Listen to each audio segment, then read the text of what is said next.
السلام علیکم، مائی نیم از نوید اصغر۔ آج کے ہم اس ویڈیو میں لائف سٹاک مینجمنٹ کے بارے میں پڑھیں گے۔ لائف سٹاک کی مینجمنٹ میں جو پرابلمز آتی ہیں ہم ان کے بارے میں پڑھیں گے، اور ان پرابلمز کا سلوشنز کیا ہیں وہ بھی ہم پڑھیں گے۔ تو سب سے پہلے ہم بات کرتے ہیں لائف سٹاک مینجمنٹ کی۔ فرسٹ آف آل ہمیں یہ چیز دیکھنی ہے کہ جانور کو، جتنے بھی ہمارے پاس لائف سٹاک ہے، اس کو بیماریوں سے کیسے بچانا ہے۔ تو بیماریوں سے بچانے کے دو طریقے ہیں۔ سب سے پہلا طریقہ ہوتا ہے پریونشن، یعنی کہ آپ نے بیمار ہونے ہی نہیں دینا جانور کو۔ آپ نے اس کو اچھی صاف جگہ پہ رکھنا ہے، اچھی خوراک دینی ہے، اس کے لیے جگہ اچھی بنانی ہے، اور اس کو اچھی مینجمنٹ دینی ہے۔ اس سے یہ فائدہ ہوگا کہ آپ کا جانور بیمار ہی نہیں ہوگا۔ تو خدا نہ خواستہ اگر آپ کا جانور بیمار ہو گیا ہے تو آپ اس کے لیے میڈیسن کا پورا ایک کورس کریں گے، 3 منتھ کا، 6 منتھ کا، 9 منتھ کا، 12 منتھ کا، آپ اس کی پوری ویکسینیشن کا کورس کریں گے۔ تو اس طرح مینجمنٹ کر کے آپ اپنے جانور کو بچا سکتے ہیں۔ سیکنڈ نمبر پہ آتا ہے واٹر مینجمنٹ۔ تو واٹر مینجمنٹ سے پہلے ہمیں یہ پتہ ہونا چاہیے کہ ایک بڑا جانور کتنا پانی پی لیتا ہے۔ تو جب ہم سردیوں کی بات کرتے ہیں تو ایک جانور تقریباً 70 سے 100 لیٹر پانی پی لیتا ہے، لیکن اگر ہم گرمیوں کی بات کریں تو جانور تقریباً 100 سے لے کر 150 لیٹر پانی آرام سے پی لیتا ہے۔ تو ہمارے پاس اتنا پانی ہونا چاہیے ایک جانور کو پلانے کے لیے۔ تیسرے نمبر پہ ہے فیڈنگ مینجمنٹ۔ تو پانی کی طرح ہمیں خوراک کا بھی پتہ ہونا چاہیے کہ ایک جانور کتنی خوراک کھا لیتا ہے۔ تو ایک بڑا جانور ہے اپنے وزن کا 4% روزانہ خوراک کھاتا ہے۔ جب ہم پولٹری کی بات کرتے ہیں تو جو ایک مرغی ہوتی ہے یا دوسرے جو پرندے ہوتے ہیں وہ اپنے وزن کا 10% ایک دن میں کھاتے ہیں۔ اگر آپ نے ان سے ایگز لینے ہیں، اگر آپ نے ان سے گوشت لینا ہے تو آپ کو کم از کم ان کے وزن کا 10% روزانہ خوراک دینی ہوگی۔ ہاؤسنگ کی بات کریں تو آپ نے جانور کو ایسی جگہ پہ رکھنا ہے کہ وہ کھڑا ہو سکے، وہ بیٹھ سکے، وہ چکر کاٹ سکے۔ اس طرح جانور جو ہے وہ کمفرٹ فیل کرے گا اور اس کی جو گروتھ ہوگی اس پہ کوئی اثر نہیں ہوگا۔ پانچویں نمبر پہ safe disposal of dead animal. اگر کوئی جانور خدا نخواستہ مر جاتا ہے جو بہت بڑا نقصان ہوتا ہے تو دو طریقے ہیں جس کے ذریعے آپ بیماریوں سے بچ سکتے ہیں۔ پہلا طریقہ کہ آپ نے جانور کو جلا دینا ہے، مرے ہوئے جانور کو آپ نے جلا دینا ہے، اور دوسرا طریقہ یہ ہے کہ آپ اس جانور کو زمین میں دفن کر سکتے ہیں دور جا کے۔ کہیں دور جائیں، 6 فیٹ کا گڑھا کھودیں گہرا، اور اس کے نیچے آپ جانور کو دفن کر دیں۔ اس سے کیا ہوگا کہ جو باقی جانور وہ محفوظ ہو جائیں گے۔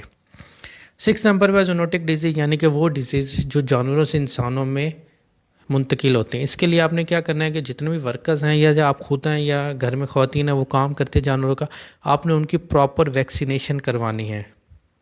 اس سے فائدہ یہ ہوگا کہ خدا نہ خواستہ کوئی ڈیزیز اگر جانوروں سے انسانوں میں منتقل ہو رہی ہیں تو اس کی ویکسینیشن جب پہلے ہو چکی ہوگی تو انسان بیمار نہیں ہوں گے۔ 7 نمبر امپورٹنٹ ٹپس ہے۔ امپورٹنٹ ٹپس یہی ہیں کہ آپ نے صحت مند جانور لینا ہے، ینگ جانور لینا ہے، اچھی نسل کا جانور لینا ہے، صاف ستھری جگہ رکھنی ہے، پانی، خوراک، مینجمنٹ، ویکسینیشن، دوائیں، سب کچھ آپ نے اچھا کرنا ہے۔ اس سے یہ ہوگا کہ جو آپ کا جانور ہوگا اس کی ایک اچھی ٹریٹمنٹ ہو جائے گی، وہ آپ کو اچھا گوشت اور اچھا پروفٹ دے سکے گا۔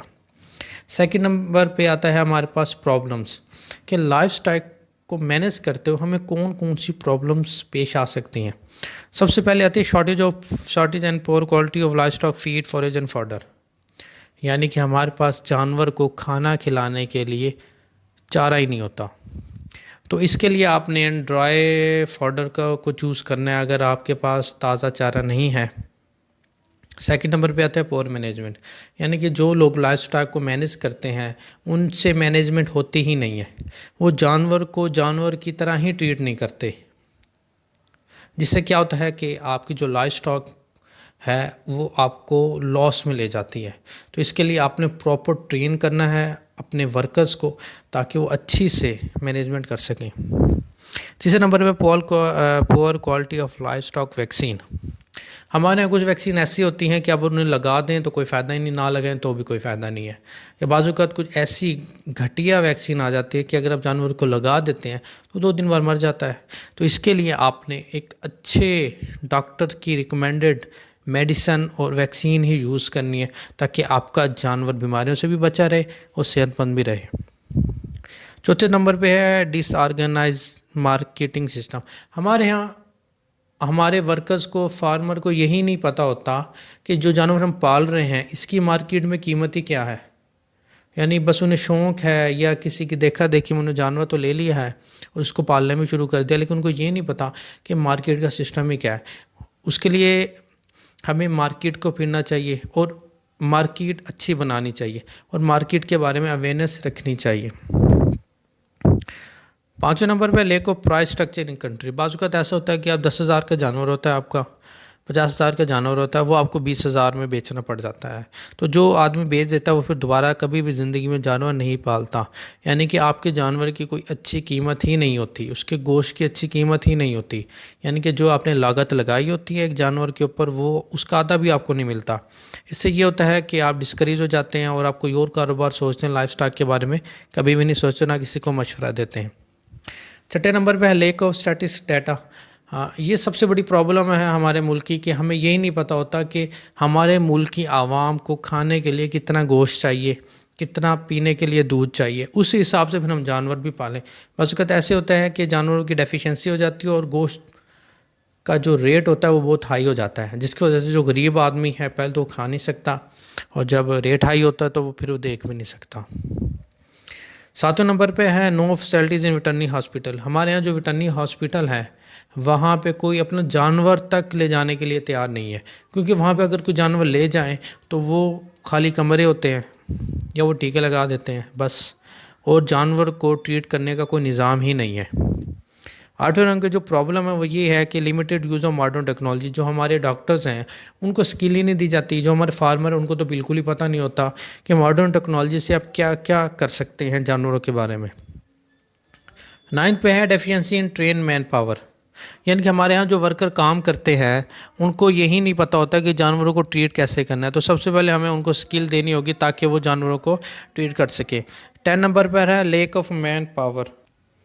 ہمارے ہاں مین پاور کی بہت کمی ہے، ہمارے ہاں ورکر کام کرنے کو نہیں ملتے. اس کی وجہ یہ ہے کہ ہم ان کو جو ورکر ہیں ان کو اچھے پرائس ہی نہیں دیتے. پھر 11ویں نمبر میں no research in livestock. Livestock کو جتنی بھی پرابلم ہوتی ہے ان کی جو مینجمنٹ ہوتی ہے ان کے بارے میں ریسرچ کرنے کے لیے ہمارے پاس کوئی انسٹیٹیوٹ ہی نہیں ہے. یعنی کہ ہم ٹیکنالوجی کا استعمال ہی نہیں کرتے، کوئی ریسرچ ہی نہیں کرتے، ہمارے کوئی پروفیسر کوئی ڈاکٹر نہیں ہوتا جو جانوروں کو سمجھ سکے. آخر میں ہے 12ویں نمبر پہ لیک آف اویئرنیس، کہ ہمیں یہی نہیں پتہ کہ جانوروں کو ٹریٹ کیسے کرنا ہے. لوگ سارے جانوروں کو گدھوں کی طرح ٹریٹ کرتے ہیں، یعنی کہ اسے ٹارچر کرتے ہیں، لیکن بہت سارے جانور ایسے ہیں جن کو پیار سے ٹریٹ کریں اور کچھ بھی کروا لیں. ان کے لیے فوڈ کا، فائبر کا، فوڈر کا، فوریج کا، پانی کا، سب کا انتظام اچھے سے کرنا چاہیے تاکہ جانور کی صحت اچھی رہے اور وہ اچھا گرو کر سکے. یہ تھی پرابلمز. اب ان پرابلم کا سلوشن کیا ہے؟ سب سے پہلے اویلیبلٹی فوڈ. اگر آپ کے پاس صاف چارہ، تازہ چارہ نہیں ہے تو کوئی بات نہیں ہے، آپ ایک بڑا سا برتن لیں، اس میں پانی رکھیں اور اس کے مقابلے میں ڈرائی فوڈر لے لیں. اس سے یہ ہوگا کہ آپ صبح جائیں، پانی بھریں اور خوراک رکھیں اور واپس آ جائیں. جانور کیا کرے گا؟ وہ خوراک کھائے گا، پانی پیے گا، گھومے گا اور آسانی سے اس کی گروتھ ہو جائے گی. یہ ان علاقوں کے لیے بیسٹ ہے جہاں پہ تازہ فوڈر نہیں ملتا. لیکن اگر آپ کو تازہ فوڈر ملتا ہے تو آپ تازہ فوڈر روزانہ کی بیس پہ لیں اور جانوروں کو ڈالیں. سیکنڈ نمبر پہ growing economic condition of farmer. جب تک فارمر کی اکنامک کنڈیشن بہتر نہیں ہوگی، اس کے پاس کیپٹل نہیں ہوگا تو وہ لائف اسٹاک کو مینیج نہیں کرے گا. جب لائف اسٹاک مینیج نہیں ہوگی تو مارکیٹ کے اندر نئے جانور آ ہی نہیں سکیں گے. تو نئے جانور لانے کے لیے سب سے پہلے ہمیں فارمر کی اکنامک کنڈیشن کو بہتر کرنا پڑے گا. تیسرے نمبر پہ ہے گورنمنٹ پالیسی. گورنمنٹ پالیسی کسی بھی ملک کی جی ڈی پی کو گرو کرنے کے لیے بہت زیادہ امپورٹنٹ ہوتی ہے. حکومت کو چاہیے کہ وہ ایسی پالیسیز لے کے آئے کہ فارمر کو ادھار مل سکے، ان کو لیز پہ پیسے مل سکیں، ان کو میڈیسن مل سکیں، اور اس کے علاوہ ان کو 50%، 25% بیک پہ جانور آسانی سے مل سکیں. چوتھے نمبر پہ اویلیبلٹی آف بریڈر. ہمارے ہاں لوکل ورائٹی چلتی ہے جس سے کیا ہوتا ہے کہ وہ 20 کلو چارہ کھاتے ہیں اور بدلے میں صرف 1 کلو پانی کی طرح کا دودھ دیتے ہیں، جس سے کیا ہوتا ہے کہ ہمیں انتہائی نقصان اٹھانا پڑتا ہے. 5ویں نمبر پہ cross breeding animals. Cross breeding animals ایسے جاندار ہوتے ہیں جو کم خوراک لے کر آپ کو اچھا گوشت، اچھا دودھ اور اچھے انڈے دے سکتے ہیں. تو ہمیں ہمیشہ کراس بریڈر ہی یوز کرنا چاہیے. 6 نمبر پہ اسٹیبلشمنٹ ریسرچ انسٹیٹیوٹ. تو نئے جاندار لانے کے لیے ہمیں ان کے بارے میں ریسرچ کرنی پڑے گی، اور ریسرچ ہمیشہ ریسرچ انسٹیٹیوٹ میں پروفیسر کی زیر نگرانی ہو سکتی ہے، وگرنہ نہیں ہو سکتی۔ 7 نمبر پہ اڈاپشن آف ماڈرن ٹیکنالوجی۔ اب یہ دور ماڈرن ٹیکنالوجی کا ہے، ہمیں سائنس ٹیکنالوجی کا استعمال کر کے لائف سٹاک کو مینیج کرنا ہے۔ جو اگر یہ ٹرک سیکھ جاتا ہے وہ لائف سٹاک میں بہت آگے تک جا سکتا ہے۔ 8 نمبر اویئرنیس فارمر، تو فارمر کو ہمیں اویئرنیس کرنی ہے کہ جانوروں کو پیار بھی کرنا چاہیے، ان کو پراپر فوڈ، جگہ، پانی، ہر چیز دینی چاہیے۔ نیکسٹ آتا ہے ہمارے پاس مارکیٹنگ فیسیلٹیز۔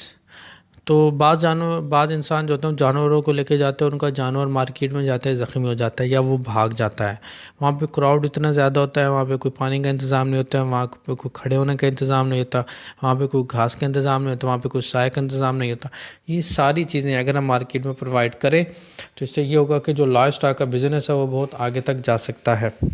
لاسٹ میں آتے ہیں ہمارے ایمبریو ٹرانسفر۔ ایمبریو ٹرانسفر ایک جدید ماڈرن ٹیکنالوجی ہے جس کے ذریعے ہم کیا کر سکتے ہیں، ایمبریو سے ایک نیا جاندار بنا سکتے ہیں، اور اس سے ہم اپنی مرضی کا جانور بنا سکتے ہیں۔ یہ تھی تمام وہ ٹرکس جن کو استعمال کر کے آپ لائف سٹاک کے پرابلمس کو سالو کر سکتے ہیں۔ اگر آپ کو یہ ویڈیو اچھی لگے تو کمنٹ کیجئے گا، شیئر لازمی کیجئے گا۔ جتنے بھی آپ کے دوست ہیں جو لائف سٹاک کو پڑھتے ہیں یا جو سول سروس کے پیپر دینا چاہ رہے ہیں